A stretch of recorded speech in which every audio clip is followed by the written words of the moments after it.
तो हम बेसिकली क्या पढ़ रहे थे? हम पढ़ रहे थे सर जी एटॉमिक स्ट्रक्चर। हम एटॉमिक स्ट्रक्चर पढ़ रहे थे। This is lecture number 2 of atomic structure. Lecture number 1 बहुत मस्त तरीके से, बहुत मजेदार तरीके से हमने खत्म कर लिया था, है ना जी। मजा आता है लेक्चर नंबर 1 में, और जिन्होंने नहीं देखा एक बार लेक्चर नंबर 1 देख के आओ यार, ठीक है, वो चैनल पे अपलोडेड है, ठीक। और स्पेशली एटॉमिक स्ट्रक्चर है, लेक्चर नंबर 1 हो चुका है। This is not lecture number 1, this is lecture number 2। और आप सभी को पता है कि मैं up to the max JEE और नीट भी साथ लेके चलता हूं, और साथ ही साथ आपका एमयू ट्रिपल कवर हो ही रहा है। तो अप टू द मैक्स आपको कंटेंट मिलने वाला है। This is a latest content for JEE NEET as well as MU triple. चलिए आगे बढ़ते हैं, आगे बढ़ते हैं, आज का कारवा शुरू करते हैं। लेक्चर नंबर 2 में क्या पढ़ेंगे, क्या पढ़ना है, देखेंगे, बहुत मजा भी आएगा, ठीक है। उससे पहले थोड़ा सा इंट्रोडक्शन ले लो। जो लोग मेरे को जानते हैं बहुत अच्छी बात है, जॉली गुड फॉर देयर। लेकिन जो लोग नहीं जानते, मेरा नाम है शुभम उपाध्याय, और I am your MU triple chemistry educator at STBG academy. और मैं जेई मेन क्वालिफाइड कैंडिडेट हूं, and also I am pursuing BTech from IIT Lucknow. तो कोई शक ना को करने का, ये सर अच्छा पढ़ाते हैं, एक बार क्लास ज्वाइन करो, देखो तो मजा आएगा, ठीक है। खैर ये सारी बातें तो है, वो अलग चीज है, बट मजा तो तभी आता है ना जब बच्चों को चीज समझ में आए और मैं पढ़ाऊं। और जो कमेंट देखने को मिलता है, बहुत अच्छे सुंदर सुंदर कमेंट, हाँ सर बड़ा मजा आया, समझ आया, बड़ा अच्छा लगता है, दिल से खुशी मिलती है। चलिए, तो हम लेक्चर नंबर 1 खत्म कर चुके। लेक्चर में शुरुआत की थी हमने टॉपिक मॉडल से, याद है? हमने टॉपिक मॉडल शुरू में तुमको बताया था। उसके बाद फिर धीरे धीरे सीआरटी पढ़ा हमने, और फिर हम वापस एटॉमिक मॉडल्स पे। तो इसमें कैथोड एक्टिव एक्सपेरिमेंट हो चुका है, डिस्कवरी ऑफ इलेक्ट्रॉन कैसे हुआ, फिर एनोड रेस भी साथ में किया हमने, ठीक है। उसके बाद मैंने आपको एटॉमिक मॉडल का, थॉमसन एटॉमिक मॉडल का पूरा इंट्रोडक्टरी वाला पार्ट है जो खत्म करा चुका था। बेसिकली थॉमसन एटॉमिक मॉडल क्या था, एक थ्योरेटिकल पार्ट है, तो थ्योरी थ्योरी हमने इसके अंदर के पढ़ के खत्म कर डाली है, ठीक है। तो एक एटॉमिक मॉडल फिनिश हो चुका है। आज आगे बढ़ेंगे, और आज बारी है किसकी? अरे भाई, दूसरा एटॉमिक मॉडल, और इस बार रदरफोर्ड साहब पिक्चर में आ गए। Yes, we have Mister Rutherford in the house. Rutherford atomic model, आज हम देखेंगे रदरफोर्ड एटॉमिक मॉडल, और फिर धीरे धीरे आगे हम कंटेंट को बढ़ाते चलेंगे। सो दूसरा बेसिक, मतलब बेसिक क्या मतलब, सिलेबस का पार्ट है तो पढ़ना ही पड़ेगा, लेकिन ये भी इंट्रोडक्ट थ्योरी वाला पार्ट है, ज्यादा कोई न्यूमेरिकल की टेंशन नहीं लेनी है इस वाले पार्ट में। तो मैं आपको ये समझा चाहता हूं कि दूसरा एटॉमिक मॉडल जो था, बेसिकली हमको जो पढ़ना है वो है रदरफोर्ड एटॉमिक मॉडल। अच्छा, कितने लोगों को इसके बारे में जानकारी है? अरे जानकारी तो होगी बिल्कुल, सबसे पढ़ा होगा, है ना। बीच बीच में रुक जा रहा है 2-3 सेकंड्स के लिए। नहीं नहीं नहीं, अब ठीक है, अब ठीक है। हाँ हाँ, अभी ठीक है। एक बार जल्दी से बता दो, पहले हुआ था लैग, बट अभी नॉर्मल है, अभी नॉर्मल है। अच्छा, अभी थोड़ा और लैग हो रहा है क्या? हेलो, अभी नॉर्मल है? तो शायद नेटवर्क कनेक्शंस की वजह से, ठीक है। ठीक है, अभी लगता है स्टेबल हो गया है, कोई लैग नहीं होगा, अभी लगता है स्टेबल हो गया है, ठीक है।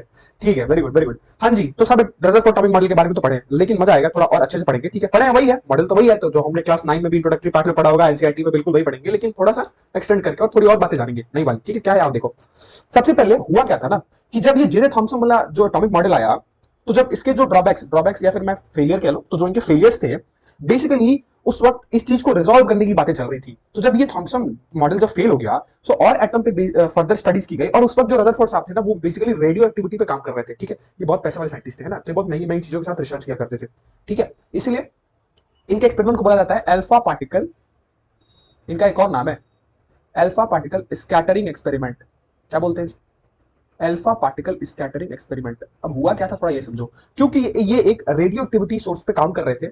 सो इन्होंने उसी रेडियो एक्टिविटी सोर्स से ही जो आगे क्या है, बेसिकली इन्होंने डिस्कवरी ऑफ न्यूक्लियस, इन्होंने न्यूक्लियस बताया, पहली बार किसी ने न्यूक्लियस की बात की वो थे रदरफोर्ड साहब। इन्होंने, और इसलिए इनकी डिस्कवरी बहुत इंपॉर्टेंट हो जाती है, और पढ़ना भी चाहिए, समझना भी चाहिए। सो बेसिकली डिस्कवरी जो थी न्यूक्लियस की, वो यहीं से शुरू हुई। कोई पहली बार न्यूक्लियस न्यूक्लियस पहली बार पिक्चर में रदरफोर्ड साहब के हिसाब से ही आया। रदरफोर्ड साहब ने एक्सपेरिमेंट नहीं किया तो हम न्यूक्लियस के बारे में इतना जल्दी नहीं जान पाते। बट हुआ क्या, देखो अब मैं समझाता हूं और थोड़ा ध्यान समझिए। पहले तो एक्सपेरिमेंटल सेटअप देख लो। एक्सपेरिमेंटल सेटअप आपको इस फिगर में देखने को मिलेगा। हुआ क्या था कि इन्होंने एक सोर्स लिया था, ये सोर्स दिख रहा है, ये सोर्स बेसिकली एक रेडियो एक्टिव सोर्स था। तो सोर्स ना लिख के इसको हम लिख सकते हैं, जब आप फिगर बनाओगे तो आप लिख लीजिएगा कि ये एक रेडियो एक्टिव सोर्स था। और इस रेडियो एक्टिव सोर्स से इन्होंने क्या किया कि अल्फा पार्टिकल्स की जो बीम है, क्या लिख रहा है देखो यहां, बीम ऑफ अल्फा पार्टिकल्स। तो अल्फा पार्टिकल की बीम जो है वो बेसिकली एक गोल्ड के फॉयल पे, है ना। देखो कितने महंगे साइंटिस्ट थे, उन्होंने गोल्ड का इस्तेमाल किया, ठीक है। हालांकि ये नहीं कहेंगे गोल्ड जो है वो क्यों, इसके पीछे गोल्ड क्यों यूज किया गया, इसका एक पर्टिकुलर रीजन है, मैं समझाऊंगा अभी। बट ऐसा समझ लो कि एक रेडियो एक्टिव सोर्स है, उससे उन्होंने, मान लो हमारा एक रेडियो एक्टिव सोर्स है, उससे उन्होंने क्या किया, अल्फा पार्टिकल्स एक रेस के फॉर्म में स्लिट के थ्रू, ये देखो स्लिट है, कैसी स्लिट है, थोड़ा ये समझ लो कि ये बेसिकली एक फ्लोरोसेंट की स्क्रीन, जैसे हम देखे थे ना, तो ये बेसिकली एक फ्लोरोसेंट की स्क्रीन है। इसमें बस एक छोटा सा एरिया खुला छोड़ दिया, ये वाला, ये दिख रहा है, ये दोनों। सो ये बेसिकली एक स्लिट की तरह काम करेगा। तो जो सोर्स है, इस सोर्स से अल्फा पार्टिकल, और ये जो पूरा दिख रहा है तुमको, ये जो डिटेक्टर लिखा गया है, बेसिकली ये एक फ्लोरोसेंट मटेरियल का डिटेक्टर है। और मैंने फ्लोरोसेंट मटेरियल पिछले लेक्चर में पढ़ाया था, कि फ्लोरोसेंट मटेरियल एक ऐसा मेटल होता है कि जब भी कोई भी पार्टिकल या कोई भी रेस उस पर आके हिट करेगी तो चमकेगा। तो बेसिकली ये पता कैसे लगा है, बेसिकली क्या किए कि सोर्स जो था रेडियोएक्टिव उसके साथ क्या किए, एक फ्लोरोसेंट डिटेक्टर लगा दिए स्क्रीन पीछे से मोड़ के, ठीक दिख रहा है, ऐसे फिगर में ध्यान से देखो समझ आएगा। ठीक है, और बीच में गोल्ड का फॉयल रख दिए। ठीक है, तो ये गोल्ड फॉयल आपको देखने को मिल सकता है। ये बहुत सिंपल सा एक्सपेरिमेंटल सेटअप है, किसी को आई थॉट दिक्कत नहीं होगी इसमें समझने में। तो मैं अब इसके बारे में थोड़ी बातें करता हूं। पहली बात जो जानना चाहिए आपको, क्या जानना चाहिए, पहली बात जानना ये चाहिए, मैं एक काम करता हूँ, थोड़ा सा एक और स्लाइड को इसी को कॉपी कर लेता हूँ और ये जो एक्स्ट्रा चीजें है इसको यहाँ से थोड़ा हटा देता हूँ, ठीक, ताकि कोई दिक्कत नहीं। ठीक है, स्लाइड बनाते हो पता नहीं चलता है ना, इसलिए चलो अब कुछ पहली बातें थोड़ी बहुत जान लो। क्या है कि इनके एक्सपेरिमेंट को अल्फा पार्टिकल स्कैटरिंग एक्सपेरिमेंट कहा जाता है। हाँ ठीक है सर, नाम है, कोई दिक्कत नहीं, कोई कंफ्यूजन नहीं। ठीक है, तो समझना पड़ेगा ना यार कि ये अल्फा पार्टिकल बेसिकली है क्या, पहले ये तो समझो। तो सबसे पहली चीज अगर इसमें जाननी है आपको तो ये पहली जाननी है कि अल्फा पार्टिकल क्या होता है। तो मैं बहुत सिंपली तरीके से, बहुत सिंपल है, कोई रॉकेट साइंस में नहीं है, तो समझ लो बस इसमें। देखो अल्फा पार्टिकल क्या होता है, अल्फा पार्टिकल होता है हीलियम का न्यूक्लियस। हीलियम एटम सबको पता है, हाँ पता है सर, है ना, नोबल गैस वाला हीलियम, हाँ बिल्कुल। उसका न्यूक्लियस को हम अल्फा पार्टिकल बोलते हैं, मतलब बेसिकली He2+। मतलब अल्फा पार्टिकल जो है वो क्या है, वो He2+, ionisable helium atom, doubly ionised helium atom इसको बोला जाता है। क्या बोला जाता है, डबली आयोनाइज्ड हीलियम एटम, इसी को अल्फा पार्टिकल कहा जाता है। क्या बोला जाता है, नाम है अल्फा पार्टिकल। ठीक है, अब ये न्यूक्लियस शब्द कैसे आया, थोड़ा ये समझो। देखो मैं समझाना चाहता हूं, हीलियम के अंदर कितने इलेक्ट्रॉन, सर जी 2 इलेक्ट्रॉन। तो अगर मैं जरा हीलियम के एक एटम का स्ट्रक्चर बनाऊं तो क्या देखने को मिलेगा, सेंटर पे सर जी न्यूक्लियस होता है और एक ऑर्बिट होगी जिसमें मान लो एक इलेक्ट्रॉन यहां है तो दूसरा इलेक्ट्रॉन यहां होगा। अब ये तो एक हीलियम का एटम था, ठीक है। अब He2+ बनाने के लिए हमको इन दोनों इलेक्ट्रॉन को निकालना पड़ेगा। तो यहां से इस इलेक्ट्रॉन को निकाल दो, यहां से इस इलेक्ट्रॉन को निकाल दो, तो जब He को आप He2+ में कन्वर्ट करेंगे तो बीच में सिर्फ एक न्यूक्लियस ही तो बचेगा। ओ, इसीलिए इसको हीलियम का न्यूक्लियस कहा जाता है। बिल्कुल, मतलब जो He था उसमें से जो दोनों इलेक्ट्रॉन थे, आप दोनों इलेक्ट्रॉन निकाल दिए तो उसके एटम के स्ट्रक्चर में सेंटर पे सिर्फ उसका न्यूक्लियस वाला पार्ट ही तो बचा जी। इसीलिए इसको न्यूक्लियस, हीलियम का न्यूक्लियस कहा जाता है। तो मैं थोड़ा चैट सेक्शन में देख लूंगी, इसमें समझ आया कि अल्फा पार्टिकल क्या होता है। ठीक है, ठीक है, ठीक। नहीं नहीं, डाल्टन मॉडल इतना इंपॉर्टेंट नहीं, नहीं नहीं, डाल्टन मॉडल सिर्फ एटम डिस्कवरी किए थे। अभी समझ आया कि हीलियम, हीलियम को न्यूक्लियस को कहते हैं, सॉरी अल्फा पार्टिकल को हीलियम का न्यूक्लियस को कहते हैं। और ये जो आपको चार्ज दिखाई, समझ आया सबको, जरा बताओ जल्दी से, आ तो गया होगा अब तो।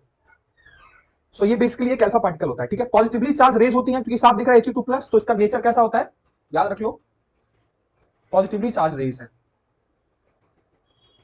ठीक है जी, ठीक है, चलिए वापस आते हैं।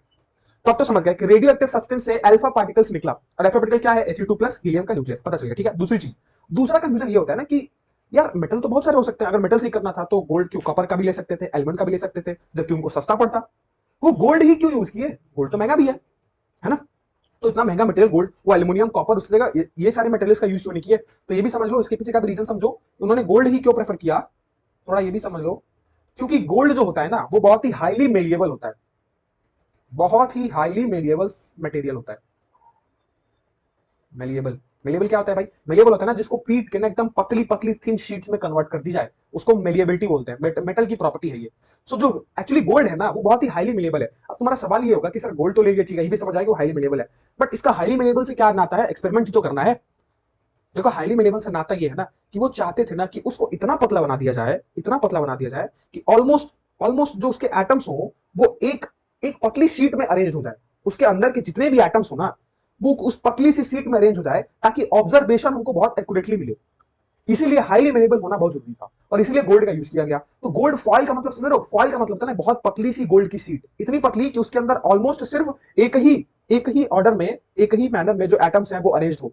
समझ रहे हो। सो बिल्कुल ये जो सेकंड पोर्शन दिख रहा है ना, बेसिकली ये आपके अंदर का पार्ट है गोल्ड फॉइल का। मतलब ये ऐसे गोल्ड फॉइल रहा होगा, और ये गोल्ड फॉइल के ऐसे अंदर वाला पार्ट, आपको सारे एटम जो है वो लीनियरली अरेंज दिख रहे हैं, इतनी पतली शीट बना दी गई। ठीक है, तो ये समझ आया कि गोल्ड जो है वो हाईली मेलिएबल होता है, इसलिए गोल्ड का इस्तेमाल किया गया था इसमें। ठीक, डिटेल में पढ़ाएंगे।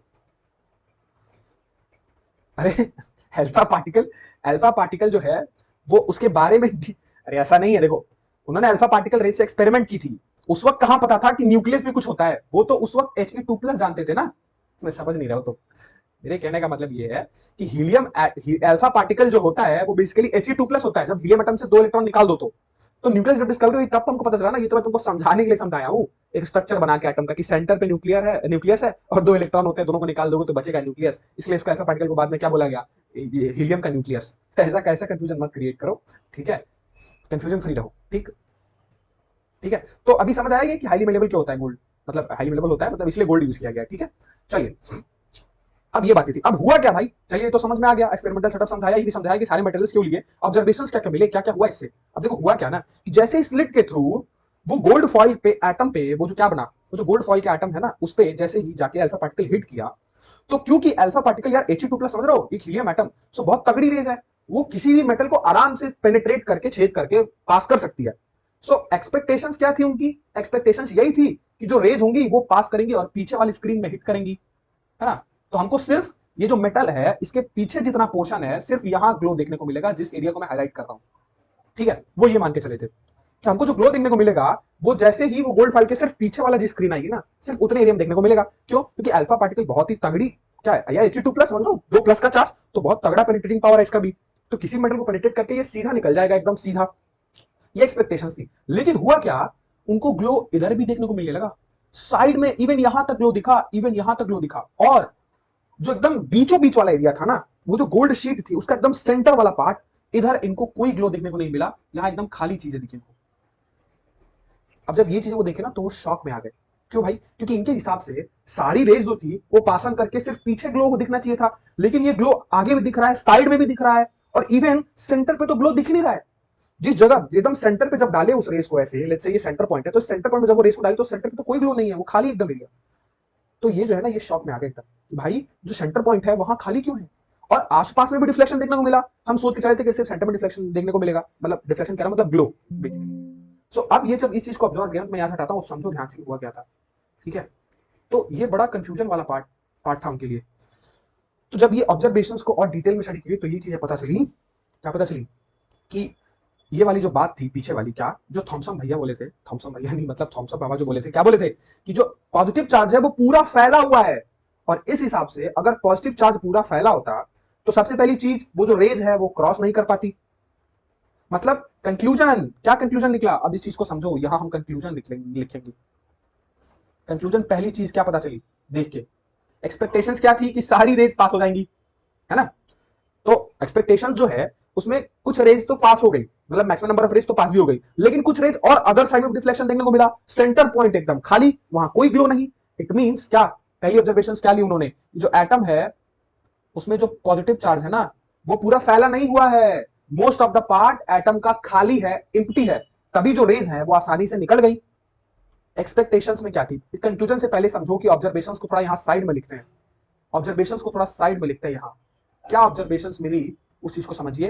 पहला ऑब्जर्वेशन ये मिला, क्या उन्होंने क्या सोच के रखा था कि सारे के सारे जो रेज हैं वो स्ट्रेट निकल जाएंगे पीछे स्क्रीन के, लेकिन ऐसा हुआ नहीं, मोस्ट ऑफ द रेज पास तो हो गई। So most of the alpha particle या फिर अल्फा रेज कह दीजिए, पास्ड अनडेविएटेडली, मतलब स्ट्रेट लाइन में सीधा निकल गई, ठीक है। दूसरा ऑब्जर्वेशन क्या है, few of the rays deviated from their original path।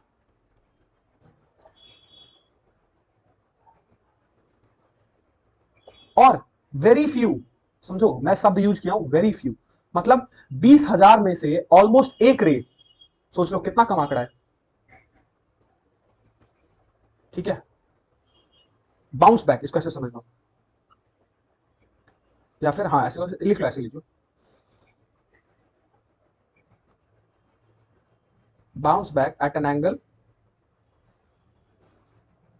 Of 180 degree. अब ये थर्ड पॉइंट समझो क्या है, पहली चीज ऑब्जर्वेशन पहला क्या मिला, ठीक है, वो सोच के रखे थे कि सारी की सारी रेस पास हो जानी चाहिए, लेकिन सारी तो नहीं हुई, लेकिन maximum number of rays straight line में पास हो गई, ठीक है। दूसरा ऑब्जर्वेशन क्या मिला, उनमें से कुछ रेज जो थी वो अपने पाथ से डेविएट हो गई, तभी उनको ग्लो कभी साइड में भी देखने को मिला। ये जो देख रहा हो एक रेज यहां दिख रही है, तो यहां ग्लो देखोगा, एक पॉइंट पे यहां ग्लो होगा, सीधा यहां ग्लो होगा, यहां ग्लो होगा, फिर देखो एक ग्लो यहां देखने को मिलेगा, सिमिलरली एक ग्लो एकदम एकदम अपोजिट साइड में, मतलब एकदम अपोजिट नहीं लेकिन ऑलमोस्ट, कितना डिफ्लेक्शन है खुद देख लो, ठीक है। सो क्या हुआ कि उनमें से कुछ रेज मैक्सिमम रेस तो पास हो गई, लेकिन फ्यू ऑफ द रेस मतलब कुछ रेस जो है वो अपने ओरिजिनल पाथ से डेविएट हो गई, मतलब जो उनका ओरिजिनल रास्ता था उस रास्ते को छोड़ के वो मुड़ गई। और वेरी फ्यू मतलब 20,000 में से ऑलमोस्ट एक रेस जो है वो कंप्लीटली जैसे ही वो सेंटर पे उस रेस को डाले उसी लाइन में वो बाउंस बैक हो गई एकदम 180 डिग्री, मतलब ऐसे डाले और वो ऐसे ही वापस आ गई, वो आगे क्रॉस ही नहीं कर पाई। ये 3 ऑब्जर्वेशन आपको देखने को मिले। 3 ऑब्जर्वेशन अभी तक क्लियर है? समझ आया? समझ आया? ये 3 ऑब्जर्वेशंस थी। अब इन ऑब्जर्वेशन से कंक्लूजन क्या मिला, तो अब उस चीज को हम यहां नोट करते हैं। देखो अब वही चीज मैं आपको दिखाना चाहता हूं, ध्यान से समझो। देखो मोस्ट ऑफ द रेज, अगर मैं ये गोल्ड फॉइल का एटम मान लूं तो इस केस में देखो ये रेस पास हो गई, ये रेस पास हो गई एकदम सीधा, ये भी पास हो गई, ये भी पास हो गई, तो डिटेक्टर ने इसको डिटेक्ट कर लिया। ये देखो कुछ रेस क्या हुई, डेविएट हो गई। इधर देखो सिमिलरली ये भी डेविएशन आपको देखने को मिला। और ये देखो जो ही हमने एकदम सेंटर पे बीचों बीच ये जो रेस डाली है ना, दिख रहा है ये वाली रेस, ये जैसे ही गई वैसे ही वापस आ गई। मतलब जो एकदम सेंटर वाला ये जो पार्ट है यहां एकदम डार्कनेस, यहां कोई ग्लो नहीं दिखा। ये 3 ऑब्जर्वेशन थे। अब इनके पीछे का रीजन भी थोड़ा समझ लो कि सर ऐसा क्यों होता है, तो मैं इस चीज को थोड़ा समझा देता हूं तुम लोग को। देखो ऐसा क्यों हो रहा है, हो क्या रहा है कि इसको ऐसे समझो। एक और स्लाइड ऐड करता हूं, मस्त तरीके से समझाता हूं कि ऐसा क्यों हो रहा है, या फिर नेक्स्ट स्लाइड में खाली आ जाओ। देखो जैसे ये एक एटम है, ठीक है, ये एटम का सेंटर पार्ट है। अब सोचो ऐसे थोड़ा सा कि एक रे जा रही है ऐसे, तो वो बिल्कुल आगे से निकल जाएगी सीधा, दूसरी रेस भी ऐसे निकल जाएगी। ये अल्फा पार्टिकल रेस है, ठीक है। अब क्योंकि मैं तुमको शुरुआत में क्या बताया था कि सर ये अल्फा पार्टिकल रेस है ना, बेसिकली ये क्या होती है, ये पॉजिटिवली चार्ज रेस होती है, ठीक। अब हुआ क्या कि जैसे ही एक और रेस डाले जो कि सेंटर पॉइंट से, ठीक है, बहुत नजदीक था, इसको ऐसे समझ लो, इसको भी मिटा देता हूं, इस टाइम अभी नहीं पता था कि सेंटर पे कुछ है, इसको समझ लो ये सेंटर पॉइंट है ये वाला, ठीक है। तो जैसे ही एक रेस जो कि सेंटर पॉइंट से थोड़ा नजदीक था उसको उन्होंने डाला ना, तो ये रेस हुई क्या, ये ऐसे डिफ्लेक्ट हो गई। सिमिलरली वही सेम चीज सेंटर पॉइंट के नीचे वाले पॉइंट से हुआ, जैसे एक रेस डाले तो वो ऐसे डिफ्लेक्ट हो गई। ओ ठीक है, फिर कुछ रेस डाले तो वो थोड़ी दूरी थी सेंटर पॉइंट से तो वो सीधी निकल गई। मतलब बेसिकली कुछ ऐसा हुआ सीन। और जैसे ही एकदम सेंटर के बीचों बीच वो रे डाले ना, वो रे जिस रास्ते से गई उसी रास्ते पे वापस भी आ गई, बिल्कुल ऐसे। अब इस चीज में समझो कि ये रे पास हो गई तो ग्लो दिखेगा, ये भी रे पास हो गई तो ग्लो दिखेगा, ये भी रे पास हो गई तो ग्लो दिखेगा, और ये भी पास हो गई तो ग्लो दिखेगा। ये दो रेस डिफ्लेक्ट हो गई अपने पाथ से, एक ये वाली एक ये वाली। अब रीजन समझा रहा हूं ऐसा क्यों हुआ, क्योंकि अल्फा पार्टिकल भी एक पॉजिटिवली चार्ज होती है, तो ये कैसे पता चला कि सेंटर पे पॉजिटिव चार्ज ही बैठा है या फिर बहुत बड़ी चीज न्यूक्लियस ही बैठी है। अब देखो पता ऐसे चला ना कि ये पॉजिटिव जो सेंटर से जो दूर था ये वाला डिस्टेंस, तो रेस आसानी से निकल गई, लेकिन जैसे ही हम सेंटर के नजदीक रेस को लाने लगे ना, वो रेस डेविएट होने लगी। इट मींस कहने का मतलब ये है कि अगर कोई दो पॉजिटिव चार्ज पास में रखा है तो ये बताओ अट्रैक्शन होगा कि रिपल्शन होगा? अरे भैया पूछने वाली सवाल थोड़े है, ये तो रिपल्शन होगा। इट मींस अगर ये रेस जा रही थी तो इसको अगर पाथ से कोई डेविएट कर दिया, मतलब जाहिर सी बात है अगर ये रेस भी पॉजिटिव चार्ज है तो पक्का सेंटर पे भी कोई पॉजिटिव चार्ज बैठा होगा जो इसको रिपेल करके बोला चल भाग इधर से दूर भाग, तेरे को क्रॉस नहीं करने दूंगा मैं। सो सीधा जाना चाहता था, लेकिन क्योंकि एक और पॉजिटिव था, इस पॉजिटिव ने उसको उधर धक्का दे दिया, रिपेल कर दिया, तो वो अपने पाथ से डेविएट होगा। सेम चीज ये नीचे वाली रेस के लिए भी हुआ होगा। ये जैसे ही पॉजिटिव मतलब सेंटर के नजदीक पहुंचा, अब यार ये रेस भी पॉजिटिव चार्ज, अब पॉजिटिव पॉजिटिव रिपल्शन, जिसकी वजह से ये रेस नीचे दब गई। ओ मतलब ड्यू टू रिपल्शन ये जो रेस थी वो डिविएट हो रही थी। और पता क्या चला कि सेंटर पे पॉजिटिव चार्ज है, क्योंकि अल्फा पार्टिकल भी एक पॉजिटिव चार्ज रेस है, और अगर पॉजिटिव चार्ज रेस आपस में क्या पास करने की कोशिश करेंगी तो रिपल्शन की वजह से डिफ्लेक्शन शो होने लगा। अब जैसे ही हमने एकदम सेंटर वाली रेस डाली तो सेंटर पे समझ लो, अब पता कैसे चला, जैसे एकदम सटीक सेंटर डालो, अब जैसे ये भी पॉजिटिव रेस आना चाहती है, बीच में ऑलरेडी एक पॉजिटिव बैठा हुआ है, तो क्या कभी आने देगा? नहीं। बहुत तगड़ा डिपल्शन हुआ और जिस रास्ते से रेस आ रही थी उस रास्ते में रेस वापस आ गई, जैसे हम सेंटर पे डाले। तो बेसिकली ये पीछे का रीजन है ड्यू टू पॉजिटिव रिपल्शन। तो यहां से पता चला कि सेंटर पे जो चार्ज है वो पॉजिटिव वाला चार्ज बैठा हुआ है। अगर ऊपर पूरा जैसे जैसे थॉमसन क्या बोले थे कि यहां भी पॉजिटिव चार्ज होगा, यहां भी पॉजिटिव चार्ज होगा, यहां भी पॉजिटिव चार्ज होगा, पूरा क्या उन्होंने क्या बताया था कि पूरे एटम में यूनिफॉर्मली डिस्ट्रीब्यूटेड होता है। तो अगर यार ऐसा होता तो वो जो रेस जो थोड़ी बहुत रेस पास होकर निकल गई थी वो तो पास ही नहीं होती। इट मींस कंक्लूजन यहीं से निकाला गया कि एटम का मोस्ट ऑफ द स्पेस तो एम्प्टी है, उसका जितना भी पॉजिटिव चार्ज है वो सब एक स्मॉल वॉल्यूम में, बहुत छोटे से जगह में बहुत सारा पॉजिटिव चार्ज बैठा हुआ है, और उसी छोटे से वॉल्यूम को, छोटे जगह को नाम दिया गया न्यूक्लियस। क्या नाम दिया गया? न्यूक्लियस। तो अब समझ आया कि न्यूक्लियस का फंडा आया कहां से? तब समझ आया कि न्यूक्लियस का फंडा आया कहां से। मतलब कि एटम का most of the space empty है, और जो धीरे धीरे थॉमसन भाई साहब बोले थे ना, रदरफोर्ड बोले वो गलत है, गलत है। पॉजिटिव चार्ज यूनिफॉर्मली डिस्ट्रीब्यूटेड नहीं होता है, पॉजिटिव चार्ज बहुत ही स्मॉल वॉल्यूम में कंसंट्रेटेड है एट द सेंटर। वो इतना हैवी पॉजिटिव चार्ज सेंटर पे बैठा हुआ है कि उतने बड़े अल्फा पार्टिकल को उसने 180 डिग्री से वापस भेज दिया भाई, क्रॉस नहीं होने दिया। मतलब सेंटर पे बहुत मजबूत तरीके से बहुत सारा चार्ज भरा हुआ है, और वो चार्ज का नेचर क्या है? पॉजिटिव है। वही से न्यूक्लियस की बात की गई थी। समझ आया? जल्दी बताओ। Yes, very good. सो यही था। आप कंक्लूजन लिख ले, फटाक से ऑब्जर्वेशन लिख लिए, साथ ही साथ एक और स्लाइड है नीचे। चलो है भाई, आओ अब धड़ल्ले से कंक्लूजन डालते हैं। आप कंक्लूजन लिखो तो ज्यादा मजा आएगा। अब कंक्लूजन क्या निकला भाई? कंक्लूजन ये निकला, पहली चीज कि most of the space of atom is empty. अरे भाई मैक्सिमम स्पेस खाली है एटम की। दूसरी चीज, पॉजिटिव चार्ज जो है इज कंसंट्रेटेड, कंसन हाँ concentrated in a very small volume at the centre part of the atom. मतलब एटम के सेंटर पार्ट में बहुत सारा पॉजिटिव चार्ज एक स्मॉल वॉल्यूम में है, at the centre part of the atom. ठीक है, अगली चीज, वो जो सेंटर पार्ट है उसको क्या बोला गया? Nucleus. The centre part of the atom is called,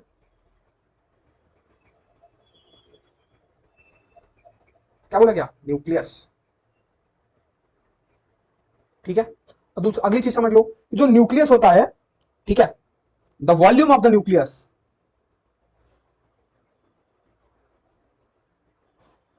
is very small as compare to the size of the atom. ये थोड़ी इंपॉर्टेंट बात है और नोट करो।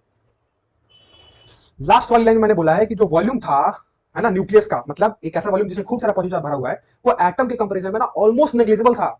मतलब कहने का मतलब ये है ना, जैसे एक फुटबॉल ग्राउंड होता है ना, समझाने के लिए समझाया जाता है, रेफरेंस देके कि जैसे एक फुटबॉल ग्राउंड होता है, तो एक बड़े फुटबॉल ग्राउंड में ना अगर तुम उसके एकदम बीचों बीच एक छोटा सा फुटबॉल रख दो ना, तो एक छोटा सा फुटबॉल तुम्हारा न्यूक्लियस है और वो बड़ा सा ग्राउंड एक एटम है। तो समझ लो एक एटम से कितना छोटा होता है तुम्हारा न्यूक्लियस। एक एटम से कितना छोटा होता है तुम्हारा न्यूक्लियस। समझ आया? जल्दी बताओ, जल्दी बताओ। और सबसे लास्ट कंक्लूजन यही से बातें शुरू हुई, क्या? कि जो इलेक्ट्रॉन होता है,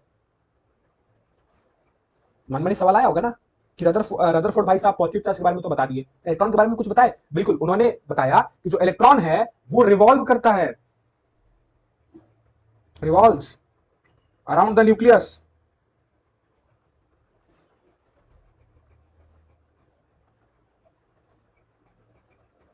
due to the electrostatic force of attraction.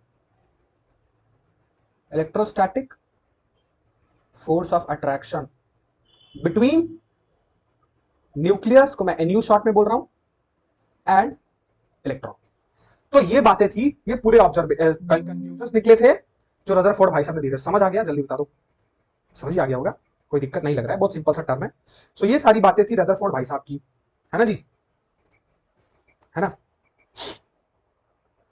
चलो, अगर ये बातें समझ आई, सो क्या क्या सर, अगर ये बातें समझ आई तो देखो मैं समझाता हूं आगे।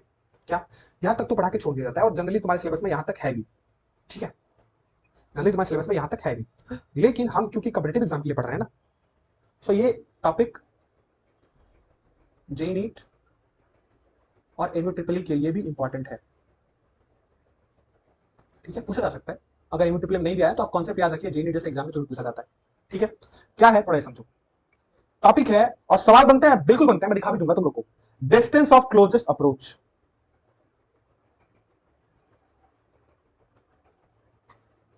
डिस्टेंस ऑफ क्लोजेस्ट अप्रोच, सुना इस टॉपिक का नाम? बिल्कुल सुना होगा यार, ऐसा तो है नहीं कि सुने नहीं होगे, स्टूडेंट हो तो। डिस्टेंस ऑफ क्लोजेस्ट अप्रोच से पूछा जाता है सवाल, और अगर ये यहां पढ़ोगे तो मॉडर्न में भी दिक्कत नहीं होगी, इसलिए यही पढ़ाऊंगा, अभी समझाऊंगा, क्योंकि न्यूक्लियस जो है वो पिक्चर में आ चुका है और अब ये चीज हम समझ सकते हैं। देखो, डिस्टेंस ऑफ क्लोजेस्ट अप्रोच का क्या मतलब है, थोड़ा ध्यान से समझो। हमने अल्फा पार्टिकल के बारे में भी पढ़ा पीछे, क्या पढ़ा सर? अभी रदरफोर्ड मॉडल पढ़ के तो आ रहे हैं, तो उसमें हमने अल्फा पार्टिकल के बारे में पढ़ा। तो अल्फा पार्टिकल हमने बारे में पढ़ा कि अल्फा पार्टिकल एक पॉजिटिवली चार्ज रेज होती है, ठीक है, होती है, ठीक है, ये तो क्लियर है कि alpha particle is positively charge rays होती है। कहने का चाहते हैं इसके वजह से, आओ समझो।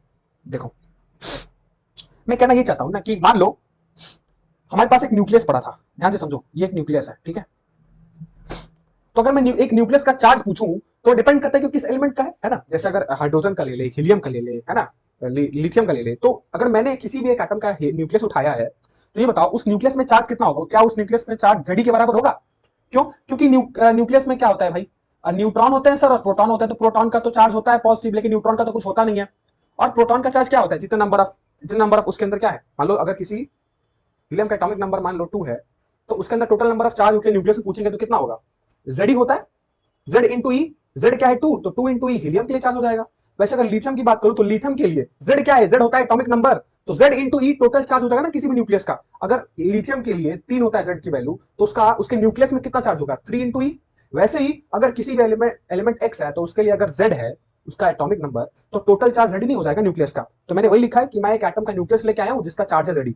ठीक है सर, ठीक है, ये तो समझ आ गया। अब क्योंकि न्यूक्लियस में क्या होता है, न्यूट्रॉन और प्रोटॉन, तो ओवरऑल न्यूक्लियस का चार्ज कैसा होता है, पॉजिटिव, तो मैं यहाँ एक पॉजिटिव साइन बना देता हूँ। ठीक है, यहां तक तो क्लियर है।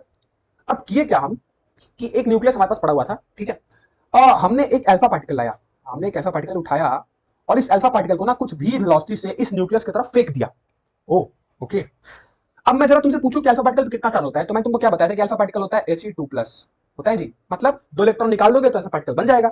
तो क्या मैं इसको यहां 2e लिख दूं, बोलो, क्या मैं इसको 2e लिख दूं, प्लस 2e, क्योंकि ये भी पॉजिटिव है ना, क्योंकि दो इलेक्ट्रॉन निकालोगे तभी तो अल्फा पार्टिकल बनेगा, तो टोटल चार्ज कितना होगा अल्फा पार्टिकल का, प्लस 2e, क्योंकि He2+ होता है।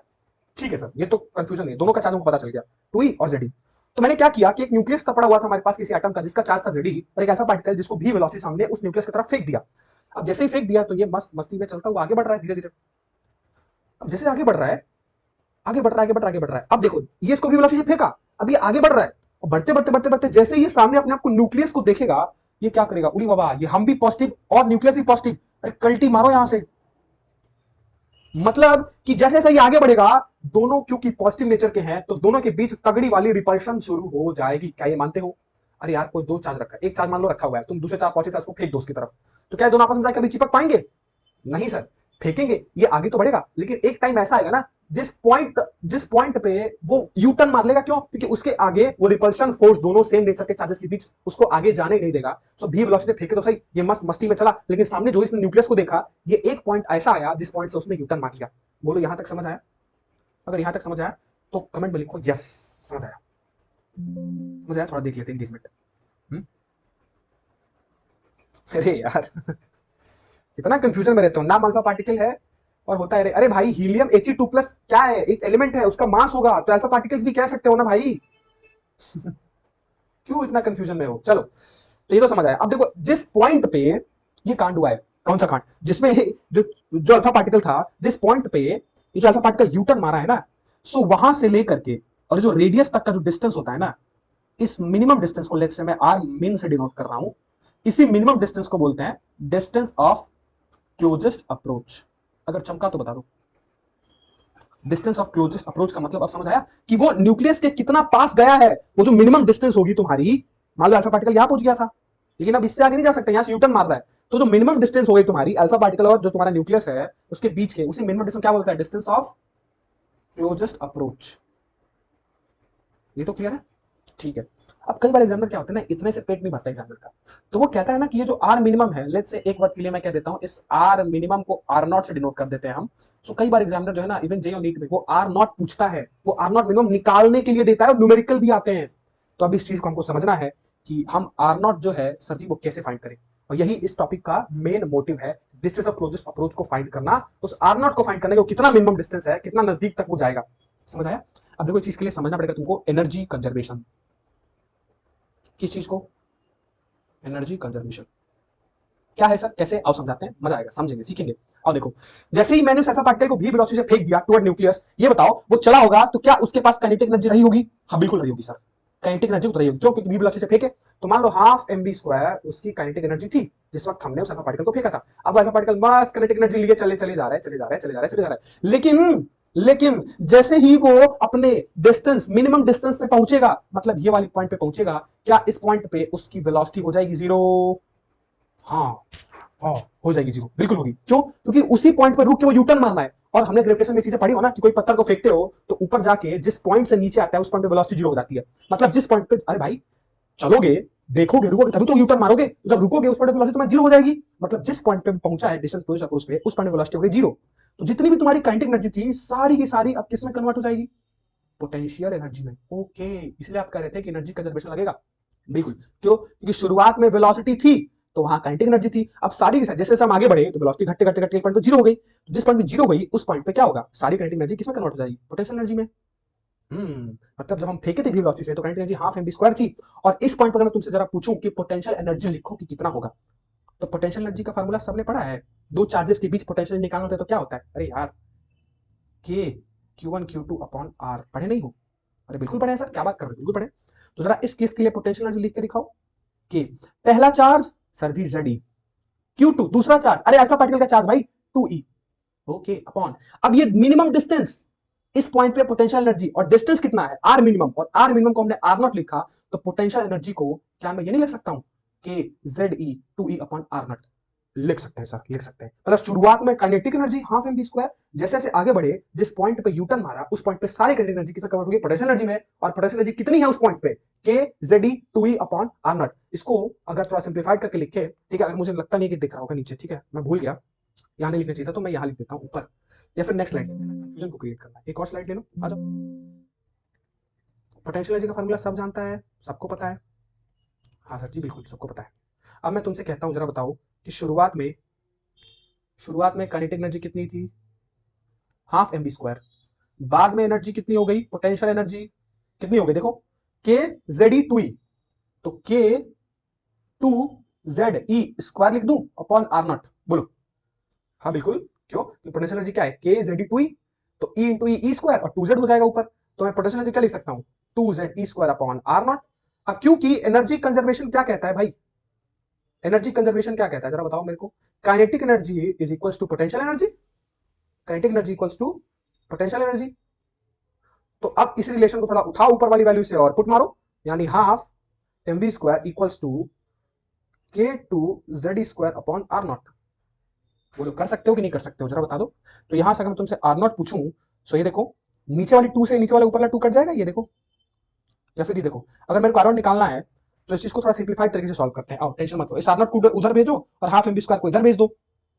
सो जैसे ही के 2Z स्क्वायर ऊपर रहेगा और नीचे आएगा हाफ एम बी स्क्वायर, है ना, हाफ एम बी स्क्वायर, तो ये क्या हो जाएगा, 4, 2 ऊपर चला जाएगा, 4k square upon m v square, ये आएगी आर नॉट की वैल्यू। बताओ क्लियर है, बोलो जल्दी से, क्लियर है, आर नॉट यहां से निकाल सकते हैं। अगर समझ आया तो जल्दी बताओ हाँ सर, अगर समझ आया तो जल्दी बताओ हाँ सर, बताओ। अब मैंने तुमको आर का फार्मूला दे दिया, अब फटाक से इसको पूरी वैल्यू पुट करोगे, आंसर आएगा। कितना मस्त टॉपिक था ना, डिसीजन ऑफ क्लोजेस्ट अप्रोच, कितना मस्त तरीके से पढ़ा ना हमने, हर चीज का एक्सप्लेनेशन लेके। मजा आया तो लिखो मजा आया सर, अगर मजा आया तो लिख दो हाँ सर मजा आ गया सर, मतलब मजा आ गया। बता दो बता दो, अरे वाह क्या बात है। सो ये था डिस्टेंस ऑफ क्लोजेस्ट अप्रोच का। अब देखो इस केस में न्यूमेरिकल चाहे तुमसे अब वो आर नॉट, मान लो ऐसे बोल दे कि हमारे पास दो न्यूक्लियस है, ऊपर एक नीचे, दोनों का रेशियो बता दो, डिस्टेंस मिनिमम अप्रोच का, मास डबल करी तो क्या होगा, वेलोसिटी डबल करी तो क्या होगा, आप सब इस रिलेशन से निकाल सकते हो, सब इस रिलेशन से निकाल सकते हो, समझ रहे हो, ये सब तुम पता चल जाएगा। ठीक है, बोलते मास डबल कर देगा तो डिस्टेंस ऑफ क्लोजेस्ट अप्रोच कितना होगा, है ना, वेलोसिटी डबल कर देगा तो डिस्टेंस ऑफ क्लोजेस्ट अप्रोच कितना होगा, ये सब चीज को तुम कर भी सकते हो, विजुलाइज भी कर सकते हो, पता भी चल जाएगा तुमको। ठीक है, सो ये बातें थी डिस्टेंस ऑफ क्लोजेस्ट अप्रोच। अब इसके अंदर रदरफोर्ड इलेक्ट्रोमैग्नेटिक रेडिएशन नहीं, अभी हम आगे बढ़ेंगे रदरफोर्ड पे, और रदरफोर्ड वाले जो टॉपिक है उसको समाप्त तो करना है ना। तो अब बात ये हुई कि ये भी मॉडल फेल हो गया, क्या बात कर रहे हैं सर, ये भी फेल हो गया, हाँ जी। तो आइए ड्रॉबैक समझते हैं, ड्रॉबैक्स ऑफ रदरफोर्ड मॉडल। जैसे जे थॉमसन का फेल हुआ ना, जैसे जे थॉमसन का ड्रॉबैक समझे, वैसे रदरफोर्ड का ड्रॉबैक समझते हैं। आओ, सबसे पहली चीज क्या, ये देखो हुआ क्या, ड्रॉबैक में सबसे पहली चीज आती है कि ये न्यूक्लियस जो है, ये न्यूक्लियस के कोलैप्स को एक्सप्लेन नहीं कर पाए। ठीक है, ये न्यूक्लियस के कोलैप्स का क्या मतलब है, क्या किसी को पता है न्यूक्लियस कोलैप्स का मतलब क्या है?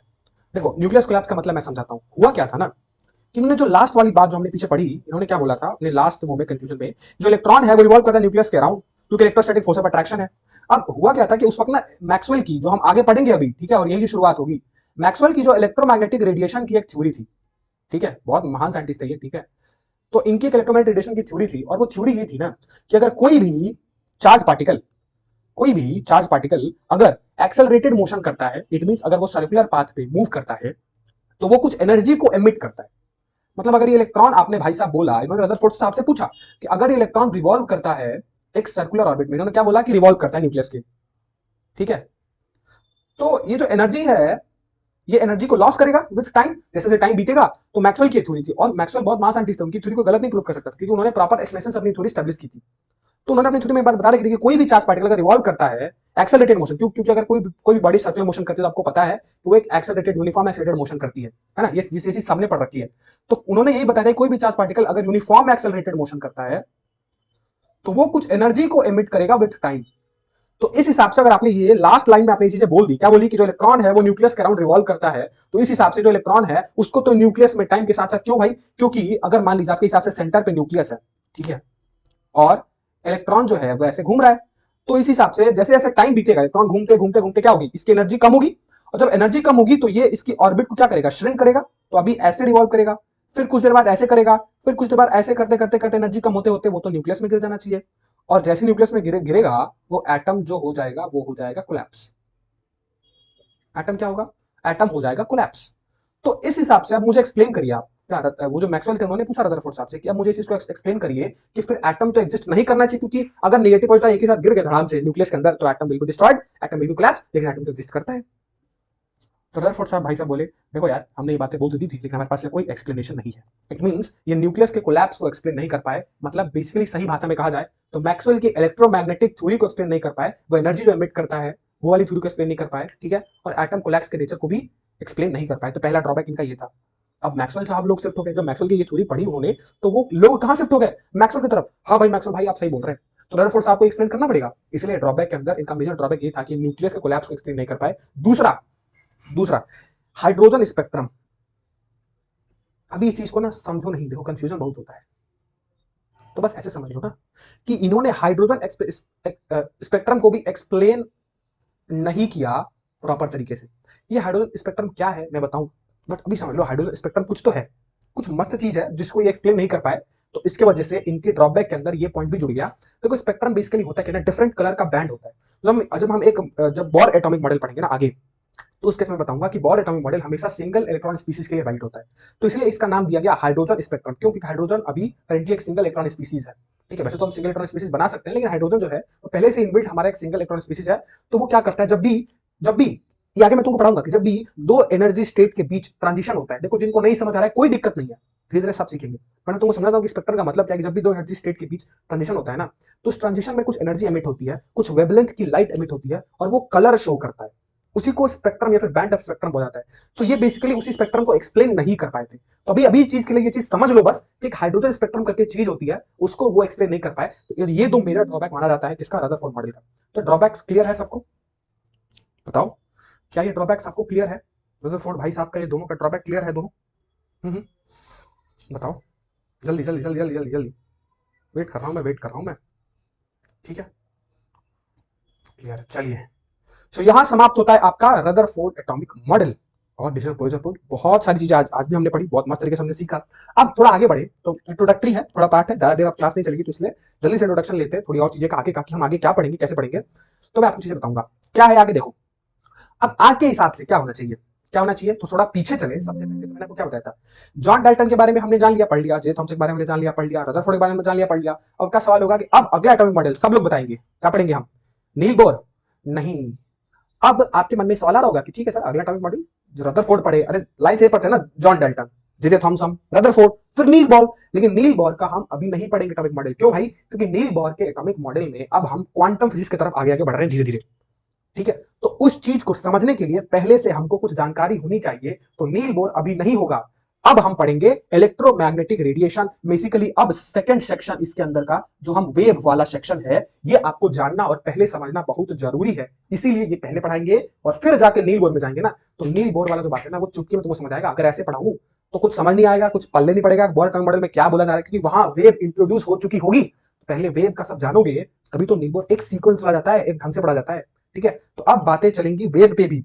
अब हुआ क्या कि जैसे ही ये मैक्सवेल की थ्योरी लोगों ने पढ़ी, अब लोगों का इंटरेस्ट जाग गया टुवर्ड इलेक्ट्रोमैग्नेटिक रेडिएशंस।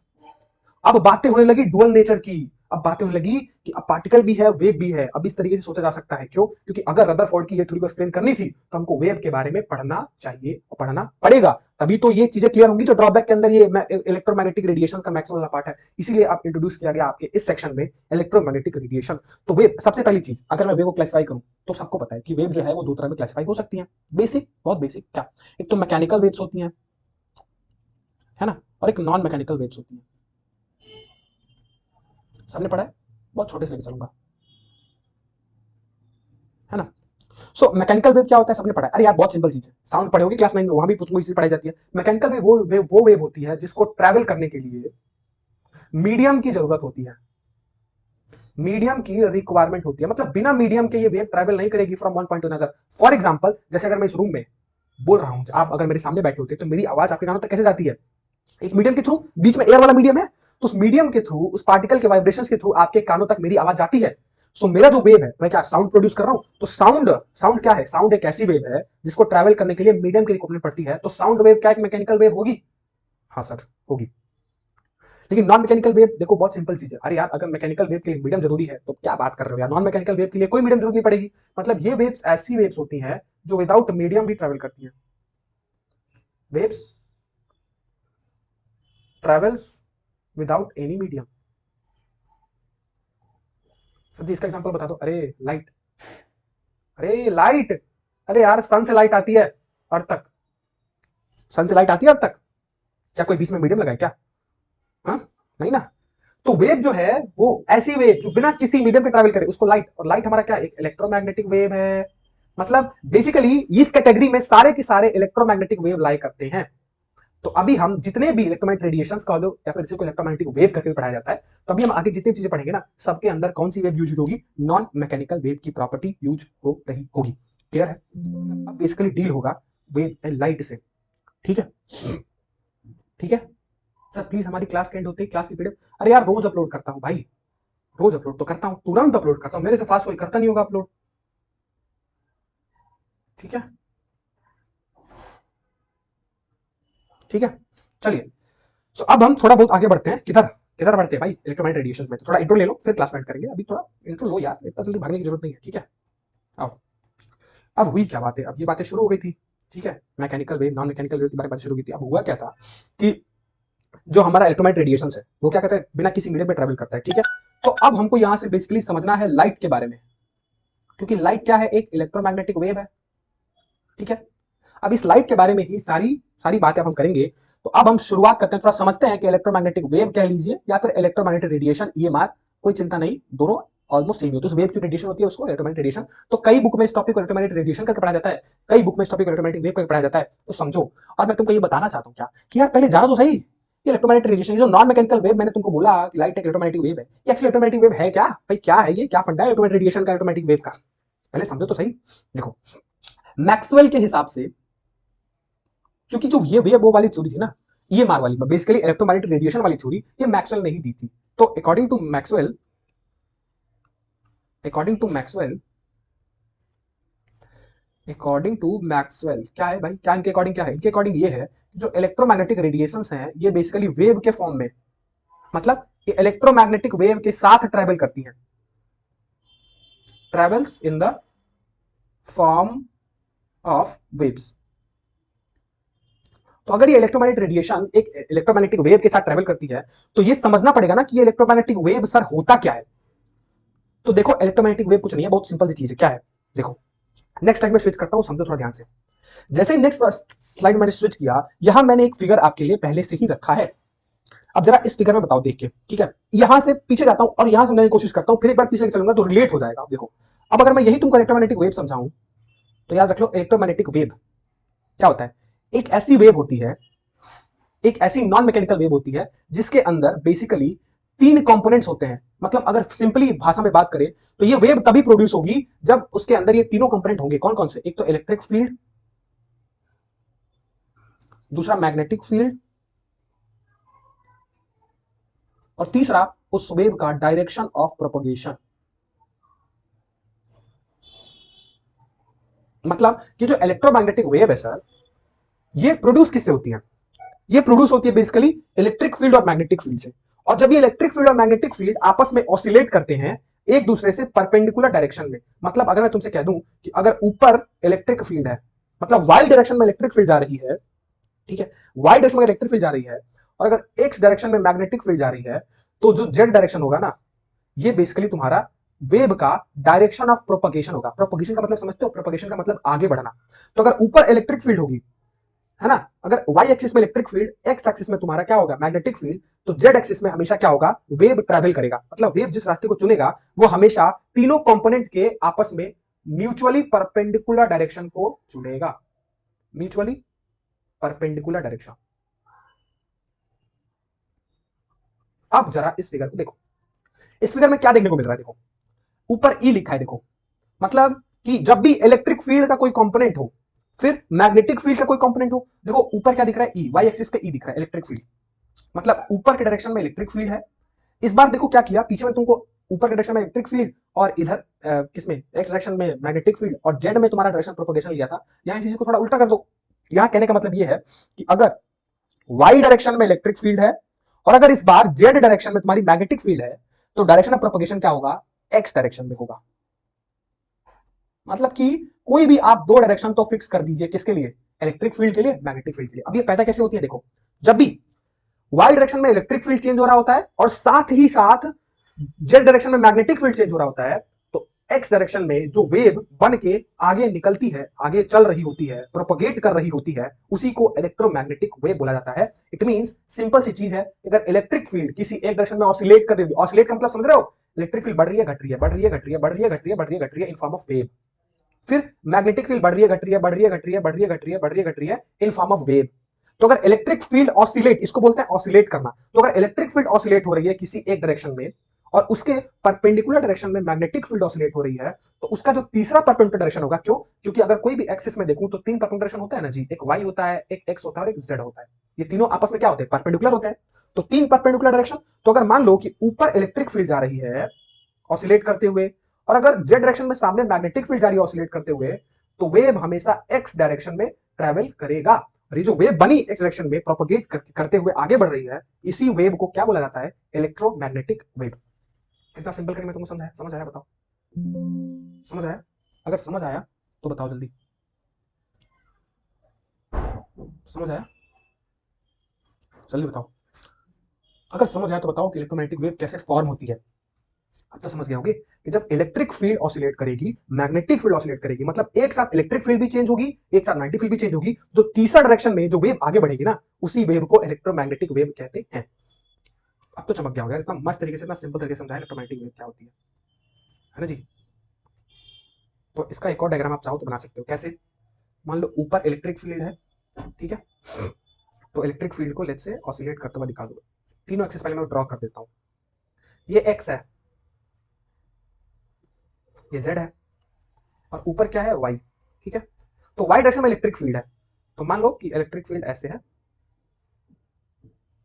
ठीक, सिमिलरली दूसरे कलर से बना दे रहा हूं, जेड डायरेक्शन मैग्नेटिक फील्ड है, तो मैग्नेटिक फील्ड कैसे समझो, ऐसे ऐसे मैग्नेटिक फील्ड है। ठीक है, ओहो गड़बड़ हो गया, सही से बनाओ, दोनों पॉइंट जुड़ने चाहिए जगह पे। ठीक है,